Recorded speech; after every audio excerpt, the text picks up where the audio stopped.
신약성경 요한계시록 2장 1절에서 7절까지 말씀입니다. 요한계시록 2장 1절에서 7절까지 말씀, 제가 가진 성경으로는 신약성경 399페이지에 있는 말씀이고요. 우리 2장 1절에서 7절까지 말씀을 함께 교독합니다. 에베소 교회 사자에게 편지하라. 오른손에 있는 7별을 붙잡고 7 금촛대 사이를 거니시는 이가 이르시되, 내가 내 행위와 수고와 내 인내를 알고 또 악한 자들을 용납하지 아니한 것과 자칭 사도라 하되 아닌 자들을 시험하여 그의 거짓된 것을 내가 드러낸 것과 또 내가 참고 내 이름을 위하여 견디고 게으르지 아니한 것을 아노라. 그러나 너를 책망할 것이 있나니 너의 처음 사랑을 버렸느니라. 그러므로 어디서 떨어졌는지를 생각하고 회개하여 처음 행위를 가지라. 만일 그리하지 아니하고 회개하지 아니하면 내가 네게 가서 내 촛대를 그 자리에서 옮기리라. 오직 내게 이것이 있으니 내가 니골라 당의 행위를 미워하는도다. 나도 이것을 미워하노라. 함께 있습니다. 귀 있는 자는 성령이 교회들에게 하시는 말씀을 들을지어다. 이기는 그에게는 내가 하나님의 낙원에 있는 생명나무의 열매를 주어 먹게 하라. 아멘. 함께 읽을 말씀을 가지고 처음 사랑이라는 제목으로 함께 은혜를 나누길 원합니다. 많은 사람들에게 첫사랑은 늘 특별합니다. 여러분들도 다 첫사랑이 있으셨죠? 다 첫사랑의 경험이 있을 것입니다. 네, 지금 제 아내는 첫사랑이 아닙니다. 하지만 첫눈에 반한 사랑입니다. 근데 이 첫사랑은 완벽하지 않아도 가장 순수하고 진실하기 때문에 잊혀지지 않는 것 같습니다.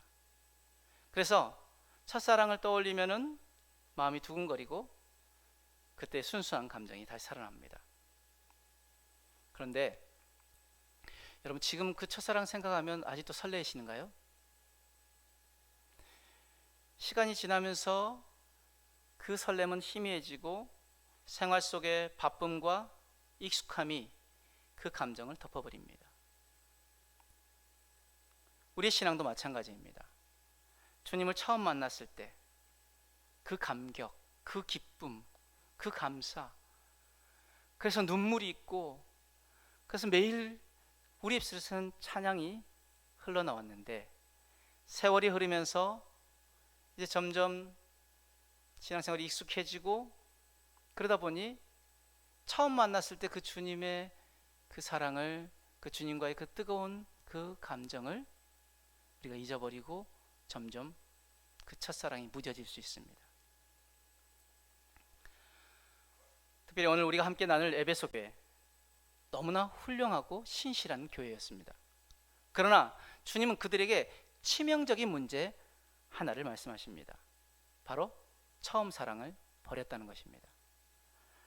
오늘 우리는 이 말씀 앞에 서서 나의 신앙의 지금 현 주소는, 현 상태는 어떤 모습인지, 나는 여전히 복음의 감격에 정말 그 예배를 기뻐하며 우리가 살고 있는지, 그 복음의 감격을 여전히 붙들고 있는지, 아니면 기계적으로 습관적으로 신앙생활을 하고 있지는 않는지 우리의 신앙을 점검해 보기를 원합니다.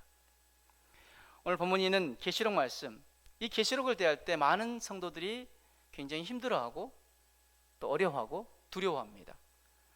계시록에 있는 말씀이 무서운 말씀들이 많고요, 또 말씀이 너무 어렵다라고 말합니다.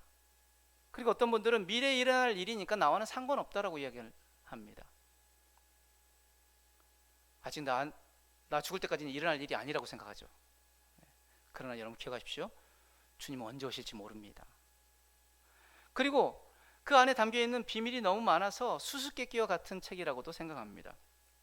그러나 성경은 분명히 말씀하십니다. 계시록은 어려우니 덮으라고 주신 책이 아니라는 것입니다. 우리에게 보여주시려고 주신 책입니다. 예수님을 제대로 바라보라고 주신 책이고, 지금 교회의 현실을 보라고 주신 책입니다. 지금 내 신앙의 현 상태를 점검하라고 주신 책입니다. 그렇게 우리는 이 계시록 말씀을 더 깊이 묵상해야 합니다. 오늘 본문은 이렇게 시작합니다. 1절 말씀에 에베소 교회의 사자에게 편지하라. 오른손에 있는 7벼를 붙잡고 7 금촛대 사이를 거니시는 이가 이르시되. 지금 말씀에 예수님이 어떤 모습으로 등장하십니까? 오른손에 있는 7벼를 붙잡고 그리고 7 금촛대 사이를 거닐고 계시는 주님으로 묘사하고 있습니다. 그러면 7별과 7 금촛대는 무엇일까요? 바로 7교회입니다. 소아시아에 있던 7교회. 지금 요한계시록의 그 7교회를 향하여서 그 메시지를 주시고 계시는데 그 7교회를 말씀하시는 것이죠. 그런데 그것을 붙잡고 7벼를 붙잡고라고 말씀하십니다. 즉 교회를 붙들고 계시는 분이시라는 것이죠. 그리고 그 교회 한가운데 계시는 분이시라는 것입니다. 그곳에서 지금 금촛대 사이를 거니시는 이가 무엇입니까? 다스리시는 그 주님을 말씀하십니다. 그럼 왜 이렇게 이야기했을까요? 왜냐하면 에베소 교회가 주님이 아닌 전통과 역사를 붙들고 있었기 때문입니다. 에베소 교회의 전통과 역사, 어떤 역사가 있습니까? 어떤 전통이 있습니까? 바울이 3년 동안 그 에베소 교회에서 밤낮으로 가르쳤습니다. 그리고 디모데가 사역했었고요. 그리고 요한도 그곳에 같이 함께 동역을 했습니다. 두란노 소원이 있었고 그곳에는 브리스길라와 아굴라 같은 정말 헌신된 주의 일꾼들이 있었던 곳입니다. 위대한 영적 자산을 가지고 있었던 곳. 그래서 에베소 교회는 그 영적 자산을 붙들고 있었습니다. 그러나 우리 주님이 말씀하십니다. 아니야. 교회를 붙드는 것은 역사도 아니고 전통도 아니다. 내가 붙들고 있단다. 이것을 주님이 말씀하고 싶으셨던 것입니다. 여러분, 교회는 사람이 붙드는 것이 아니라 우리 주님이 붙드시는 것을 믿으시길 바랍니다. 교회의 주인은 사람 아닙니다. 우리 주님이십니다. 우리 한국교회 또 세계에 있는 많은 교회들 왜 문제가 되어집니까? 교회의 주인이 주님이 아니라 사람이 주인 되어질 때부터 교회는 문제가 일어나기 시작하는 것입니다. 다시 한번 기억하시기 바랍니다. 우리 교회의 주인은 주님이십니다. 또한 우리 가정의 주인도 주님이십니다. 마찬가지로 내 삶의 주인도 주님이십니다. 아멘. 주님은 그 에베소 교회를 향하여서 먼저 칭찬을 하십니다. 2절 말씀에 보시면 함께 있습니다. 시작. 내가 내 행위와 수고와 내 인내를 알고 또 악한 자들을 용납하지 아니한 것과 자칭 사도라 하되 아닌 자들을 시험하여 그의 거짓된 것을 내가 드러낸 것과. 지금 에베소 교회에 어떤 것을 칭찬하십니까? 너의 행위와 수고와 인내를 안다라고 말씀하십니다. 에베소 교회의 행위는 어떤 행위였습니까? 에베소 교회는 열심히 있는 교회였는데 그들의 행위는 우상을 버리고 삶을 변화시킨 교회였습니다. 그 에베소가 우상이 팽배한 그곳에서 그 우상을 다 버리고 정말 주님을 향한 그 사랑으로 그 삶을 변화시켰던 교회였습니다. 또한 에베소 교회는 수고가 있던 교회였습니다. 사랑으로 섬기고 봉사하는 교회였습니다. 그래서 바울이 그 선교하는 그 사역들 가운데 에베소 교회는 든든한 재정적인 후원자가 되어졌습니다. 또한 에베소 교회는 인내가 있는 교회였습니다. 온갖 박해를 견디고 정말 생명까지 걸고 그 믿음을 지켜낸 교회였습니다. 또한 거기에 더불어 거짓 사도들을 분별해낼 만큼 분별력이 뛰어난 교회였습니다. 겉으로 보기에는 완벽했습니다. 만약 이런 교회가 오늘날 우리 주변에 있다면 아마 우리는 서로 다니고 싶어 할 겁니다. 그죠? 야, 저 교회는 정말 참된 교회야. 바른 교회야. 저 교회 목사님 정말 존경받을 만해. 그리고 저 교회에 있는 성도들 모두 신실해. 만약에 에베소 교회가 지금 우리 주변에 있다면 아마 그런 평가를 받게 되어질 것입니다. 그런데 놀랍게도 우리 주님은 그 에베소 교회를 향하여서 책망하고 계십니다. 무엇 때문에요? 아주 치명적인 문제를 가지고 있었기 때문에. 에베소 교회를 향한 우리 주님의 책망은 무엇이었습니까? 4절 말씀 한번 같이 읽습니다. 시작. 그러나 너를 책망할 것이 있나니 너의 처음 사랑을 버렸느니라. 지금 행위와 수고와 인내와 그리고 분별력이 있는 그 교회, 그런데 그 교회를 향해서 책망할 것이 있다고 말씀하십니다. 어떤 책망입니까? 너의 처음 사랑을 버렸다. 굉장히 충격적인 말씀입니다. 겉으로는 다 좋아 보였는데 주님 보시기에 심각한 문제가 있었다는 것입니다. 그것은 바로 처음 사랑의 상실입니다. 에베소 교회는 더 이상 복음 앞에서 눈물을 흘리지 않았습니다. 설교를 들어도 더 이상 감격이 없었습니다. 성경을 읽어도 마음이 뜨거워지지 않습니다. 기도를 해도 간절하지 않습니다. 예배를 드려도 그저 습관적으로 예배를 드립니다. 교회는 신실해 보였지만 심장이 뛰지 않는 교회가 되어버렸습니다. 혹시 우리도 그렇지 않습니까? 겉보기에는 신실하게 신앙생활을 하는 것 같은데, 그러나 그 안에 처음 사랑을 잃어버린 것은 아닌지. 예전에는 예배 자리만 나와도 눈물이 났는데 이제는 형식적으로 앉아있지 않습니까? 예전에는 말씀 한 구절에도 가슴이 뜨거워졌는데 이제는 그 어떤 말씀을 들어도 무덤덤하지 않습니까? 예전에는 기도하다가 목이 메이고 정말 밤새 기도하고 싶을 만큼 간절함이 있었는데 지금은 의무감으로 잠깐 기도하다가 끝내고 있지는 않습니까? 예전에는 매일 매 순간 내 입술에서 찬양이 흘러넘쳤는데 이제는 내 입술에서 나오는 것은 불평과 불만뿐 아닙니까? 우리 주님 말씀하십니다. 회개하여 처음 행위를 가지라. 주님 처음 만났을 때 그 뜨거움으로 돌아가라 말씀하십니다. 그러면서 우리 주님께서 그 처음 사랑을 회복할 해결책을 주십니다. 우리 5절 말씀을 함께 읽습니다. 시작. 그러므로 어디서 떨어졌는지를 생각하고 회개하여 처음 행위를 가지라. 만일 그리하지 아니하고 회개하지 아니하면 내가 내게 가서 내 촛대를 그 자리에서 옮기리라. 아멘. 지금 세 가지를 가지고 그 해결책을 말씀하십니다. 처음 사랑을 회복하는 해결책. 첫 번째, 생각하라. 두 번째, 회개하라. 세 번째, 처음 행위를 가지라. 생각하라는 것은 무엇을 생각하라는 것입니까? 어디서부터 떨어졌는지를 생각하라는 것입니다. 내 안에 뜨거움이 언제부터 사라졌는지를 생각하라는 것입니다. 복음의 간격이 왜 사라졌는지 생각해보고 깨달았다면 두 번째, 회개하라는 것입니다. 그것은 회개는 무엇입니까? 돌아서라는 것입니다.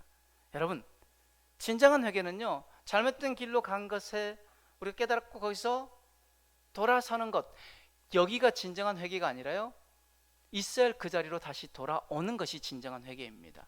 그런데 많은 사람들은 자기가 잘못된 길로 간 것을 알고 회개했다고 합니다. 근데 회개한 게 아니라 후회하고 있는 거죠. 내가 좀 바로 살걸, 내가 지금 잘못된 길로 가고 있네. 여러분, 다시 말씀드린다. 정말 진정한 회개는 뭐라고요? 있어야 할 그 자리로 다시 돌아오는 것, 하나님 자녀의 자리, 예배의 자리로 다시 돌아오는 것이 진정한 회개입니다. 돌아서는 것, 거기서 끝나서는 안 됩니다. 세 번째 중요한 것, 처음 행위를 가져야 합니다. 처음 믿었을 때의 그 모습으로 돌아가라는 것입니다. 저는 주님을 처음 만난 것이 고등학교 1학년 때입니다. 저는 모태신앙입니다. 어머니 뱃속에서부터 교회를 다녔기 때문에 다른 친구들은 교회 가면 핍박을 받았는데 저는 교회를 안 가면 핍박을 받았습니다. 교회 가기 싫다고 하면 매를 맞았고요.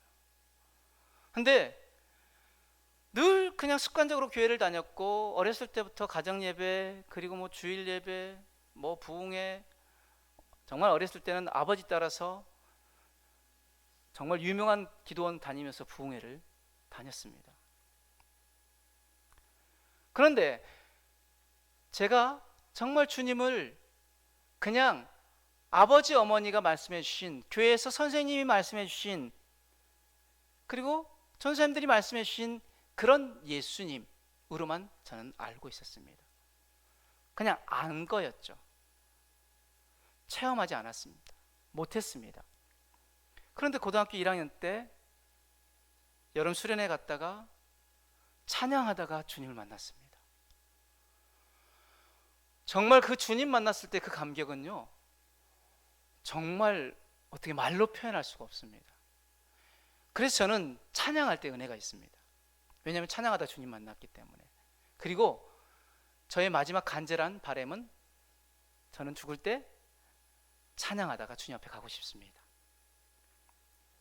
근데 그 처음 주님 만나고 나서는요, 그 전까지는 학교 다닐 때, 중학교 3년 동안 학교 다니면서 항상 교회 들렸다 기도하고 가고, 그 다음에 그냥 학교에서 마치고 오면 교회 들렸다 기도하고 오고, 그냥 이거는 그냥 루틴처럼 그랬습니다. 근데 고등학교 1학년 여름 끝나고 나서 2학기부터 교회 가는 길이 달라지는 거예요.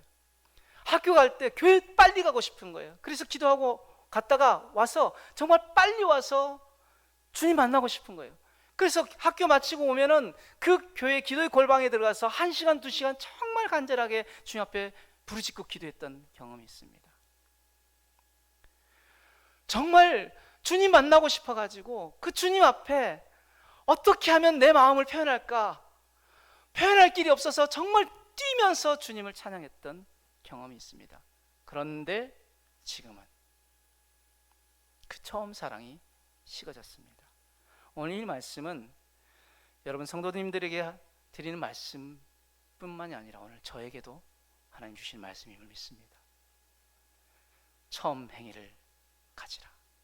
처음 사랑을 회복하라. 처음 믿었을 그 모습 그대로 다시 돌아가라. 오늘 우리 주님이 우리에게 하시는 말씀입니다. 우리 주님은 우리에게 다시 시작할 기회를 주십니다. 에베소 교회처럼 전통과 역사에 안주하지 말고, 즉 내 신앙의 연조에 자만하지 말고 말씀 앞에 다시 무릎 꿇어야 합니다. 우리 주님은 경고하십니다. 5절 말씀에 회개하지 아니하면 내가 내게 가서 내 촛대를 그 자리에서 옮기리라 말씀하십니다.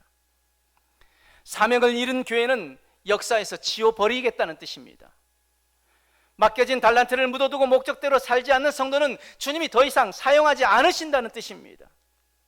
이 무서운 경고의 말씀을 우리는 무시해서는 안 됩니다. 마지막으로 우리 주님은 약속하십니다. 7절 말씀 함께 있습니다. 시작. 귀 있는 자는 성령이 교회들에게 하시는 말씀을 들을지어다. 이기는 그에게는 내가 하나님의 낙원에 있는 생명나무의 열매를 주어 먹게 하리라. 아멘. 생명나무의 열매는 에덴 동산에서 누릴 수 있었던 것입니다. 그러나 아담과 하와 번제함으로 인하여 더 이상 그 에덴 동산에 들어갈 수도 없고 그 생명나무의 열매를 누릴 수 없게 되어졌습니다. 그러나 계시록은 다시 그 길이 열렸다라고 말씀합니다. 주님 안에서 이기는 성도는 다시 생명나무의 열매를 먹게 된다라고 말씀하십니다. 즉 처음 사랑을 회복하는 자에게 천국의 영광을 맛보게 하시겠다는 것입니다. 사랑하는 여러분, 오늘 본문은 우리에게 분명히 말씀합니다. 에베소 교회처럼 열심과 분별력이 있어도 처음 사랑을 잃어버리면 주님께 책망받습니다. 신앙생활 오래 했지만 기계적이고 아무런 감흥 없는 신앙이 될 수 있다고 경고하십니다. 형식은 있는데 복음의 심장이, 그 복음의 심장이 멈춰있는 신앙이 될 수 있다라고 경고하십니다. 기억하십시오. 회개하지 않으면 지워버림을 당합니다. 회개하지 않으면 주님이 더 이상 사용하지 않으십니다. 우리 주님은 우리에게 명령하십니다. 처음 사랑을 회복하라. 처음 사랑을 회복해야 생명나무의 열매를 먹을 수 있습니다. 말씀 앞에 다시 서고 그 사랑 앞에 다시 서야 우리 안에 치유가 있고 회복이 있고 능력이 있고 다시 살아납니다. 다시 살게 됩니다. 오늘 우리는 이 말씀을 붙들고 이렇게 결단하기 원합니다. 첫 번째, 말씀 앞에 다시 서겠습니다. 매일 말씀을 읽고 묵상하며 그 말씀에 순종하며 나아가겠습니다. 두 번째, 기도의 자리로 돌아가겠습니다. 의무가 아니라 주님을 다시 사랑하는 마음으로 기도하겠습니다. 마지막으로 처음 사랑을 회복하겠습니다. 예배의 자리에 다시 눈물을 회복하겠습니다. 복음의 감격으로 섬기겠습니다. 이 결단이 오늘 우리 안에 있기를 원합니다. 사랑하는 여러분, 주님은 우리 교회를 여전히 붙드시고 여러분 한 사람 한 사람을 붙들고 계십니다. 오늘 말씀 앞에서 우리가 회개하고 다시 처음 사랑을 회복한다면 우리 교회에 성령의 뜨거운 역사가 일어날 줄 믿습니다.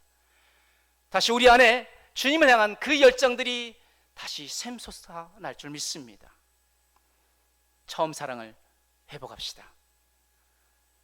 그 사랑이 우리의 심장을 다시 뛰게 할 것입니다. 그 사랑이 우리의 교회를 다시 살릴 것입니다. 그 사랑이 우리의 가정을, 우리의 삶을, 우리의 교회를, 이 나라와 이 민족을 다시 살려낼 것입니다. 오늘도 처음 사랑을 회복하기로 결단하는, 그리고 그 처음 사랑을 회복하는 저와 여러분들의 삶이 되어지길 주님의 이름으로 축복합니다.